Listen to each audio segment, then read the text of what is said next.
Parfois un seul mot change le sens d'une conversation entière. Une interview est publiée. Au premier regard, elle ressemble à beaucoup d'autres qui sont apparues au fil des années. Les questions tournent autour de la liturgie ancienne, de la messe traditionnelle en latin, de la relation entre Rome et la fraternité sacerdotale Saint-Pie X. Des sujets qui ont occupé les catholiques pendant des décennies. Puis, presque inaperçue, une réponse contient une seule expression. Non pas une longue explication. Non pas une accusation dramatique.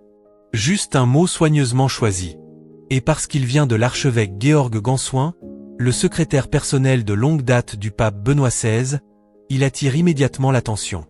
Ceux qui connaissaient Benoît le décrivent souvent comme un homme qui pesait chaque phrase avant de parler.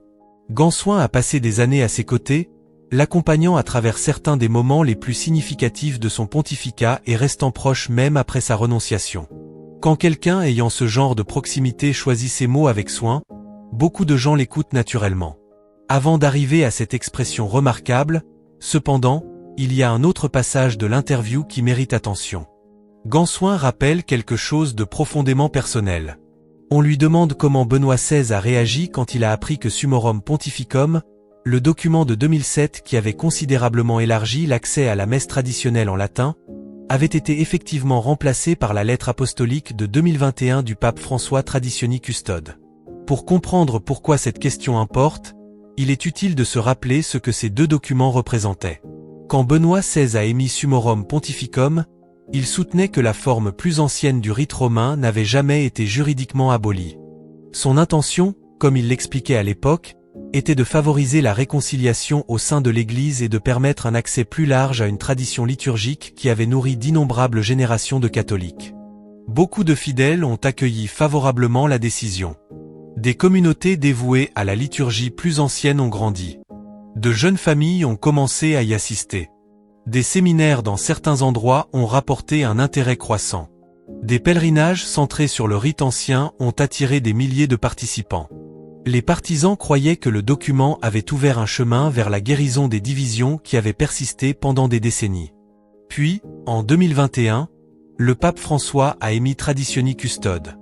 Le nouveau document a significativement changé la discipline entourant la célébration de la messe traditionnelle en latin. Plutôt que de supposer une permission large, il a placé plus d'autorité entre les mains des évêques locaux et a introduit de nouvelles limitations destinées à réguler son usage. Le pape François a expliqué que ces mesures visaient à promouvoir l'unité autour de la réforme liturgique qui a suivi le Deuxième Concile du Vatican. Pour certains catholiques, cela représentait une correction nécessaire. Pour d'autres, cela semblait la fermeture d'une porte qui venait seulement d'être rouverte. C'est dans ce contexte que Gansoin se souvient de la réaction de Benoît.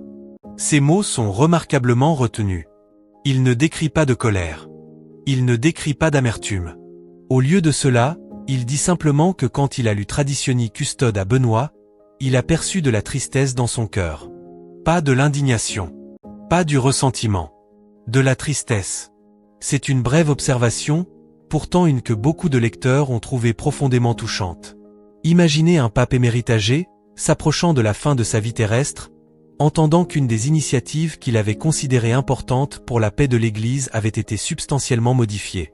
Qu'on soit d'accord avec la vision de Benoît ou avec l'approche du pape François, la dimension humaine de ce moment est difficile à ignorer. Un homme qui avait consacré sa vie à l'Église assiste à un changement majeur affectant l'un des projets le plus étroitement associés à son pontificat. Gansoin ne tente pas de dramatiser la scène. Il dit simplement qu'il a vu de la douleur. Ce témoignage silencieux a résonné chez beaucoup de catholiques précisément à cause de sa simplicité. L'interview va ensuite plus loin. Selon Gansoin, Summorum Pontificum n'était jamais destiné simplement comme un geste envers la fraternité sacerdotale Saint-Pie X. Cette supposition a souvent circulé dans les discussions publiques. Au lieu de cela, il souligne que la vision de Benoît s'étendait à toute l'Église. Le document, suggère-t-il, était destiné à reconnaître la place légitime de la liturgie plus ancienne dans la vie catholique et à encourager la paix plutôt que le conflit. Il pointe également vers quelque chose que beaucoup d'observateurs ont remarqué au cours des 2 dernières décennies. Un nombre surprenant de jeunes catholiques ont montré de l'intérêt pour la messe traditionnelle en latin. Cela a déconcerté beaucoup de commentateurs. La sagesse conventionnelle suppose souvent que les jeunes générations préfèrent naturellement les formes modernes de culte. Pourtant, dans plusieurs pays, le phénomène inverse est apparu. De jeunes adultes, de jeunes familles, des convertis, des étudiants universitaires. Beaucoup ont été attirés vers les traditions liturgiques anciennes. Un exemple fréquemment cité est le pèlerinage annuel de Paris à Chartres. Chaque année, des milliers de pèlerins, beaucoup d'entre eux ayant moins de 35 ans, marchent pendant des jours à travers la campagne française, priant, chantant des cantiques, assistant à la messe, et embrassant une tradition spirituelle qui remonte à des siècles avant l'histoire moderne. Les images ont surpris même des observateurs expérimentés. De longues files de jeunes portant des bannières. Des familles avec des enfants. Des religieuses. Des prêtres. Des séminaristes. Rien de tout cela ne prouve qu'une forme de liturgie est supérieure à une autre. Mais cela remet en question l'idée que l'attachement aux formes plus anciennes appartient uniquement aux générations précédentes. Pour Gansouin, cette croissance semble significative. Il soutient que rejeter ces catholiques comme simplement opposés au Deuxième Concile du Vatican méconnaît la réalité. Beaucoup d'entre eux affirment ouvertement le Concile tout en appréciant aussi la tradition liturgique plus ancienne. Que tout le monde soit d'accord avec cette évaluation est une autre question. L'Église continue de débattre de ces questions. Mais le point de Gansouin est clair. Il croit que les motivations ne devraient pas être réduites à la seule idéologie. Puis vient la déclaration qui a généré tant de discussions. Vers la conclusion de l'interview, Gansouin exprime l'espoir que les restrictions introduites dans Traditioni Custode pourraient éventuellement être reconsidérées. Cela en soi est notable. Pourtant, ce n'est pas ce qui a capté le plus grand intérêt. Ce qui se démarque est le mot particulier qu'il choisit. Il dit qu'il croit que c'est le kéro. Non pas simplement le bon moment. Non pas simplement une opportunité favorable. Il utilise délibérément le mot grec kéro. Pour beaucoup de lecteurs, ce choix porte immédiatement un poids théologique. La langue grecque possède plus d'un mot pour le temps. L'un est chrono. Cela désigne le temps chronologique ordinaire. Les minutes, les jours, les années, l'histoire qui avance, le rythme régulier des horloges et des calendriers. C'est le type de temps que tout le monde expérimente. Mais kéro signifie quelque chose de différent. Il décrit un moment décisif, un moment d'accomplissement, un moment où les circonstances convergent et une opportunité unique se présente. Dans la théologie chrétienne, le mot porte souvent une signification encore plus profonde. Le Nouveau Testament utilise kéro à plusieurs reprises pour parler de moments dans lesquels l'action de Dieu entre dans l'histoire humaine d'une manière particulière. Jésus commence son ministère public en proclamant que « le temps est accompli ». Dans le grec original, le mot est kéro. Saint Paul parle aussi de « la plénitude du temps ». Encore une fois, l'idée n'est pas simplement que suffisamment d'années se sont écoulées. Plutôt, l'histoire a atteint un moment décisif dans le plan providentiel de Dieu. Cette distinction explique pourquoi le langage de Gansouin a attiré l'attention. Il aurait pu parler simplement de circonstances changeantes. Il aurait pu suggérer que l'opinion publique a évolué. Il aurait pu soutenir que suffisamment d'années ont passé depuis Traditioni Custode. Au lieu de cela, il a choisi un mot profondément enraciné dans le langage biblique. Cela signifie-t-il qu'il revendiquait une certitude divine? Pas nécessairement. Les gens peuvent raisonnablement interpréter son intention différemment. Certains entendent dans son langage une conviction théologique. D'autres voient une façon rhétorique de souligner l'urgence. D'autres encore mettent en garde contre une lecture excessive d'une seule expression. Quelle que soit l'interprétation, il est difficile de nier que le choix était délibéré. Un homme connu pour un discours mesuré a sélectionné l'un des mots théologiques les plus riches du vocabulaire chrétien. Cela seul invite à la réflexion. Parce que si kéro désigne vraiment une opportunité providentielle, alors l'appel de Gansouin porte sur plus que la politique liturgique. Il devient une invitation à considérer si l'Église se trouve à un carrefour important. Qu'on soit d'accord avec sa conclusion ou non, cette question mérite une réflexion attentive. Qu'en pensez-vous? L'utilisation du mot kéro par l'archevêque Gansouin pointe-t-elle vers un véritable moment de renouveau pour l'Église, ou pensez-vous qu'il est interprété trop largement? Partagez vos pensées respectueusement dans les commentaires, et si vous avez apprécié cette réflexion, n'oubliez pas d'aimer la vidéo et de vous abonner pour d'autres discussions sur la vie et l'histoire de l'Église. Si l'archevêque Gansoin avait été la seule voix soulevant cette question, l'interview aurait pu disparaître de la discussion publique en quelques jours. Les interviews viennent et s'en vont. Des opinions sont exprimées. Les manchettes disparaissent. Mais ce qui a rendu cette conversation différente est que ces remarques sont apparues à un moment où plusieurs figures respectées au sein de l'Église exprimaient des préoccupations similaires, chacune à sa façon. Le cardinal Gerhard Müller, ancien préfet de la Congrégation pour la doctrine de la foi, a soutenu à plusieurs reprises que la tradition liturgique de l'Église ne devrait pas être traitée comme si elle était quelque chose de dangereux. Tout en reconnaissant l'autorité du pape sur la discipline liturgique, il a également maintenu que la forme plus ancienne du rite romain reste une partie du patrimoine vivant de l'Église et ne devrait pas simplement être considérée comme un problème à résoudre. Le cardinal Camillo Ruini a également parlé de la nécessité d'une plus grande sérénité dans l'approche de la question. D'autres évêques et théologiens ont demandé que les discussions entourant la messe traditionnelle en latin évitent les étiquettes idéologiques et se concentrent plutôt sur le bien spirituel des fidèles. Ces voix ne proposent pas toutes des solutions identiques. Certaines mettent l'accent sur des permissions plus larges. D'autres parlent principalement de réconciliation. D'autres encore se demandent simplement si les restrictions actuelles ont produit l'unité espérée. Mais ensemble elles révèlent quelque chose d'important. La conversation n'a pas disparu. Si quoi que ce soit, elle a continué. C'est pourquoi l'interview de Gansoin a résonné si fortement. Il n'introduisait pas un débat entièrement nouveau. Il entrait dans un débat qui a discrètement continué sous la surface de la vie catholique. Et peut-être est-ce ce qui rend son appel si significatif. Il n'était ni confrontationnel ni révolutionnaire. Il n'y avait pas de demande de division. Pas de rejet de l'autorité papale. Au lieu de cela, il y avait une simple requête. Une requête que l'Église considère à nouveau si un autre chemin pourrait mieux servir sa mission. Pour les catholiques, cette distinction compte énormément. L'Église n'est pas gouvernée comme un parti politique où des factions concurrentes se battent simplement pour l'influence. La compréhension catholique de l'Église appelle les croyants à rester en communion tout en exprimant respectueusement des espoirs, des préoccupations ou des opinions. Tout au long de l'histoire, des saints eux-mêmes ont parfois fait appel au pape. Sainte Catherine de Sienne a écrit hardiment au pape Grégoire XI. Sainte Brigitte de Suède a abordé des questions difficiles avec une franchise remarquable. Pourtant toutes deux l'ont fait avec un profond respect pour la charge de Pierre. Ce même esprit semble caractériser les remarques de Gansoin. Il n'émet pas des commandements. Il ne peut pas renverser le droit de l'Église. Il ne peut pas restaurer une législation antérieure.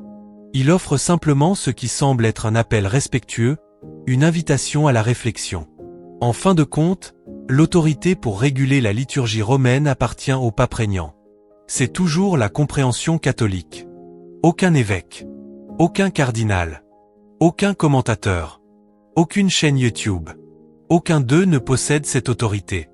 Seul le Saint-Père peut décider si les disciplines actuelles restent telles qu'elles sont ou si de futurs changements doivent être faits.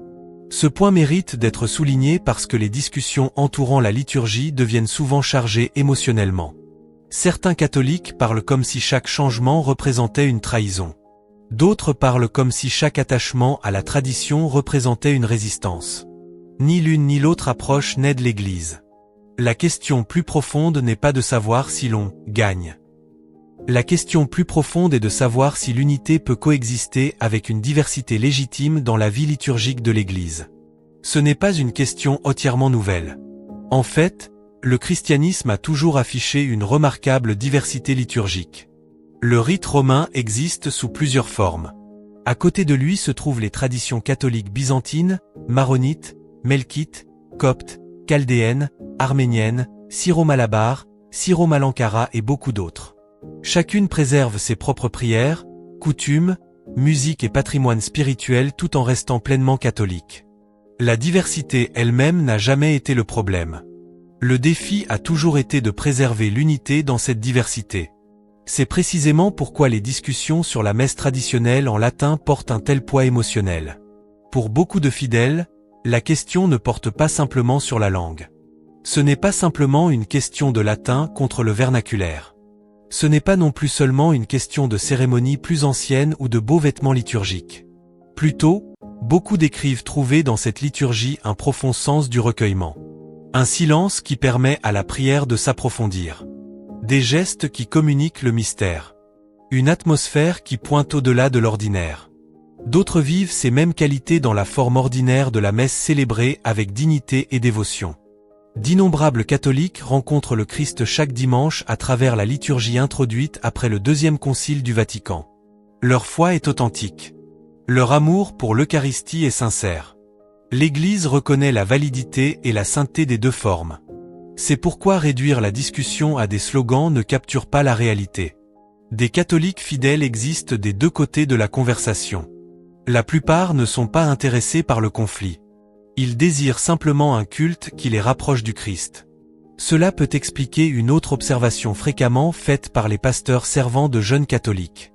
Beaucoup de jeunes découvrant aujourd'hui la messe traditionnelle en latin n'ont pas grandi avec elle. Ils sont nés des décennies après le Deuxième Concile du Vatican. Ils ne portent aucun souvenir personnel de la vie paroissiale préconciliaire. Leur intérêt n'est pas motivé par la nostalgie parce qu'ils n'ont rien à se rappeler. Au lieu de cela, beaucoup décrivent découvrir quelque chose d'ancien qui semble étonnamment nouveau. Qu'on partage ou non cette expérience, il est difficile de la rejeter comme simple sentimentalité. C'est un phénomène qui mérite une attention soigneuse. Peut-être est-ce en partie ce que l'archevêque Gansoin avait à l'esprit en parlant du kéro. Non pas de la certitude, non pas de la prophétie, mais de l'opportunité. Les opportunités arrivent souvent silencieusement. L'histoire l'enseigne à plusieurs reprises. Les moments que les générations ultérieures reconnaissent comme des tournants annoncent rarement leur importance avec certitude pendant qu'ils se déroulent. Les gens n'en reconnaissent l'importance qu'après. Le concile de Nicée. La conversion de saint Augustin. Les voyages missionnaires de saint Patrick. Les réformes de saint Grégoire le Grand. Aucun de ces événements n'apparaissait complet ou évident pendant qu'ils se déroulaient. Seul le temps a révélé leur signification. L'Église s'approche-t-elle maintenant d'un autre moment important concernant sa vie liturgique? Personne ne peut répondre à cela avec certitude. Seule l'histoire le dira. Pourtant la question de Gansoin demeure. Est-ce le moment de reconsidérer? Est-ce le moment de guérir de vieilles blessures? Est-ce l'opportunité de restaurer la confiance là où la suspicion a trop souvent pris racine? Ce ne sont pas des questions qui exigent des conclusions immédiates. Elles invitent à la prière, à la réflexion, à la patience. Pour les catholiques, chaque discussion sur la liturgie mène finalement à une réalité centrale. L'Eucharistie.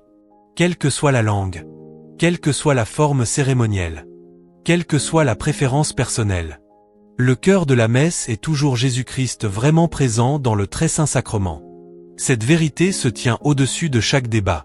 L'Église l'a préservée à travers des siècles de persécutions, de conciles, de réformes, de schismes et de renouveau. Des empires se sont élevés et ont chuté. Des rois ont disparu.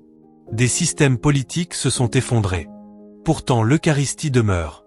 Peut-être cette perspective aide-t-elle à expliquer pourquoi cette conversation compte. Elle ne porte pas simplement sur la préservation de vieilles coutumes. Elle ne porte pas non plus sur la résistance au changement.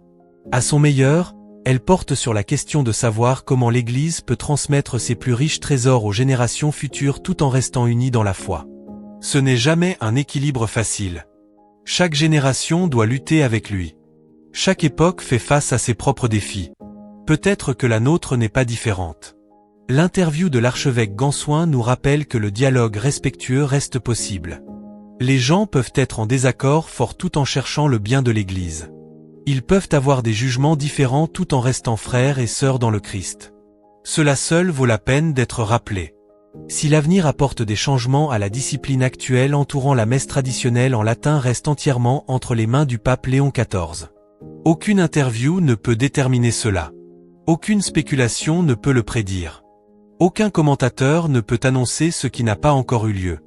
Seul le Saint-Père, exerçant l'autorité qui lui a été confiée, peut prendre de telles décisions pour l'Église universelle.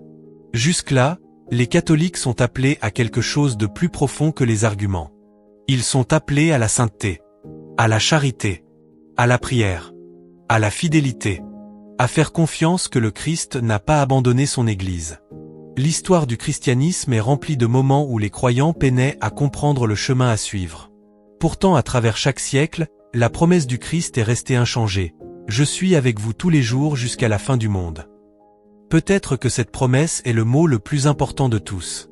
Parce que quoi qu'il arrive dans les années à venir, la mission de l'Église reste la même, proclamer l'Évangile, célébrer les sacrements et conduire les âmes vers Jésus-Christ. Si l'archevêque Gansoin a raison que c'est un kéro, alors cela deviendra clair dans le temps de Dieu, non le nôtre. Et si ce n'est pas le cas, alors les catholiques fidèles sont toujours appelés à rester fermes, faisant confiance que l'Esprit Saint continue de guider l'Église même à travers des saisons de désaccord et d'incertitude. L'histoire a montré encore et encore que les moments de tension peuvent finalement devenir des moments de renouveau. Non pas parce que les gens forcent l'issue, mais parce que Dieu travaille patiemment à travers son Église. C'est peut-être l'espérance sous les mots de l'archevêque Gansoin. Non pas l'espérance de la victoire d'un groupe sur un autre. Non pas le triomphe d'une préférence liturgique. Mais l'espérance que l'unité et la tradition, la charité et la vérité, le recueillement et la communion, puissent marcher à nouveau ensemble. Cette espérance appartient à chaque catholique. Et peut-être vaut-il la peine de prier pour cela. Quelles sont vos pensées sur le message de l'archevêque Gansoin? Croyez-vous que l'Église entre dans une nouvelle saison de renouveau, ou voyez-vous cette discussion différemment? Partagez votre perspective respectueusement dans les commentaires ci-dessous. Si cette réflexion vous a encouragé à réfléchir plus profondément à la vie de l'Église, envisagez de vous abonner et de nous rejoindre pour de futures discussions. Que Dieu vous bénisse, et qu'il continue de guider son Église dans la sagesse, la vérité et la paix.